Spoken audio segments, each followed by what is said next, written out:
बिस्मिल्लाहिर्रहमानिर्रहीम। अस्सलाम वालेकुम। मैं हूं नसीम और आप देख रहे हैं एचएम गोट फार्म इंफॉर्मेशन। आज की मेरी वीडियो है, बकरियां हम दो मकसद के लिए पालते हैं। एक तो ब्रीडिंग का और दूसरा गोश्त के लिए यानी कुर्बानी के लिए, या हम कसाई के लिए जो पालते हैं वो बकरियां। वो जो कुर्बानी के लिए बकरे पालते हैं ये 3 से 4 महीने का प्रोसेस होता है, लेकिन जो ब्रीडिंग यानी दूध और बच्चे हासिल करने वाला है वो लंबे अरसे तक का पीरियड होता है। बकरियां आम जानवरों से मुख्तलिफ होती हैं कि पसंद नापसंद मुख्तलिफ होती है इनकी।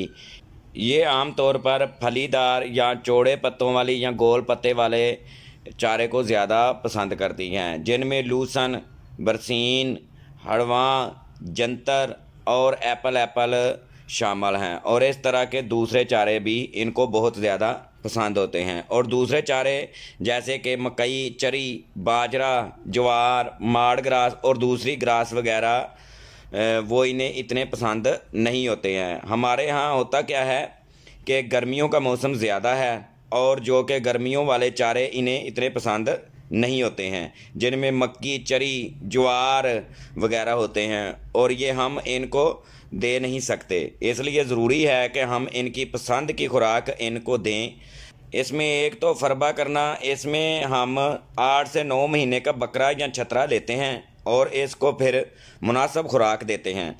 इस खुराक में चारे मसलन लूसन, बरसीन वगैरह तो बहुत अच्छा है, और साथ हम वंडा देते हैं, तो इससे इनके बढ़ने की जो रफ्तार करीबन 200 से 250 ग्राम रोज़ाना हो जाती है। इसके अलावा हम TMR भी इनको दे सकते हैं।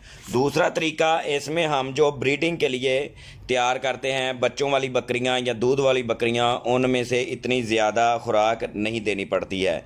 इसमें ज़्यादातर हम चारा वगैरह देते हैं और चारे के साथ थोड़े बहुत सप्लीमेंट शाम को दे देते हैं। सप्लीमेंट मतलब जो हम वंडा वगैरह शाम को उसको दाना वगैरह देते हैं वो, और इनका गुजारा इनसे हो जाता है। और जब बच्चे पैदा होते हैं तो फिर इनको एक ख़ास किस्म की खुराक देते हैं, किट स्टार्टर या क्रेन फैटिंग की जाती है। दरख्तों की छांग वगैरह डालें तो ये खुश होकर खाती हैं, जैसे कि कीकर की छांग, बेरी की छांग, शतूत की छांग वगैरह, या कपास वगैरह। जब कपास की फसल काट ली जाती है तो फिर वहाँ बकरियों की चराई करवा लेते हैं। तो ये सारी चीज़ें अच्छी, लेकिन मेरे ख्याल में मुसलसल खिलाना ठीक नहीं है। एक ही चीज़ इनके लिए मुसलसल खिलाना इनको बेहतर नहीं होती।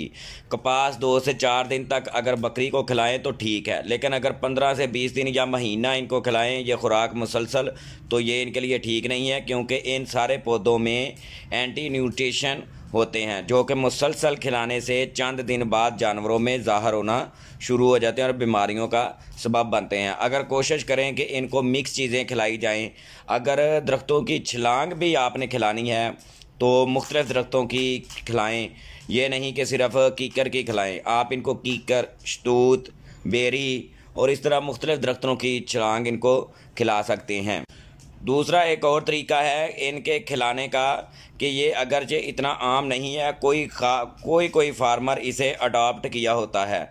ये तरीका कार क्या होता है, बकरियों को जो दूध देने वाली बकरियां होती हैं या ब्रीडिंग वाली बकरियां होती हैं उनको, लेकिन इस तरीका से हम खुराक बेहतर तरीक़ा से जानवरों तक पहुंचा सकते हैं। वो ये है कि बाड़ा जो है उसके करीब एक खेत के गिर्द 4 दीवारी करवा लें, या तार की बाड़ भी आप लगा सकते हैं। हम इसमें इनकी चराई करवाएंगे। इस तरह अपनी मर्ज़ी से चारा हासिल कर सकती हैं। मसलन 1 एकड़ या 2 एकड़ आपने ज़मीन ले लेनी है बाड़े के करीब, जहां आपने वो फार्म की बनाया है उसके करीब आपने 1 एकड़ या 2 एकड़ आपने ज़मीन ले लेनी है। उसके आपने 4 हिस्से कर लेने हैं।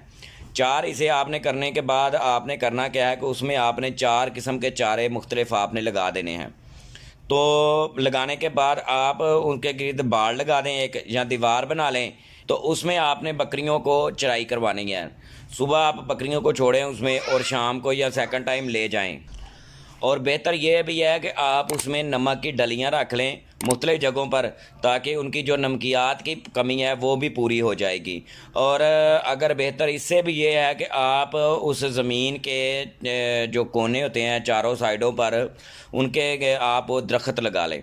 दरख्त उसमें बेरी का, शतूत का, कीकर का दरख्त लगाएं और दरख्त थोड़े बड़े हो जाएं जब, तो उनको ऊपर से काट लिया करें और वो जाए कि उनका कद बड़ा ना हो ताकि बकरी आराम से उसको खा सके। तो ये तरीका सबसे बेहतर है, क्योंकि उनकी एक तो मनपसंद की जो है ना वो चराई हो जाएगी, वो अपनी मनपसंद की खुराक भी खा लेंगे, उनकी जो है ना वो कुव्वत मदाफ़त भी इससे ज़्यादा होगी और आपका ख़र्चा भी कम आएगा। इससे होगा क्या कि आप एक ही बंदा उस चरागाह में आप ले जाएंगे बकरी को, बाहर आप एक गेट लगा देंगे, गेट को बंद भी कर दें और एक बाड़ इस तरह की बनाएं कि कोई जानवर दूसरा इससे अंदर ना आ सके और ये बाहर ना जा सकें। तो उसके अंदर वो सारा दिन चरेंगे। आपके मज़दूर की, जो आप मज़दूर रखते हैं, वो मज़दूरी भी आपकी बचेगी। तो दूसरा ये है कि बकरियों में कुव्वत मदाफ़त ज़्यादा होती हैं। जैसे आप उनको अपने फार्म पर रखते हैं तो उनमें खुरों की बीमारियाँ, PPR की बीमारी, इस तरह की मुख्तलिफ़ बीमारियाँ उनको महलक आ जाती हैं। तो इससे उनकी बीमारियां भी कम होंगी और आपका ख़र्चा भी कम होगा।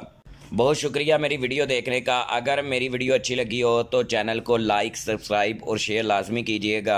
आप सबसे रिक्वेस्ट है कि हम मेहनत करते हैं, देखें आप लोगों के लिए, तो आप ऐसा किया करें कि चलें आप लाइक ही कर दिया करें, ताकि लाइक से हमारी हौसला अफजाई होती है। बहुत शुक्रिया, अपना ख्याल रखें और हमें दुआओं में याद रखें। अल्लाह हाफिज़।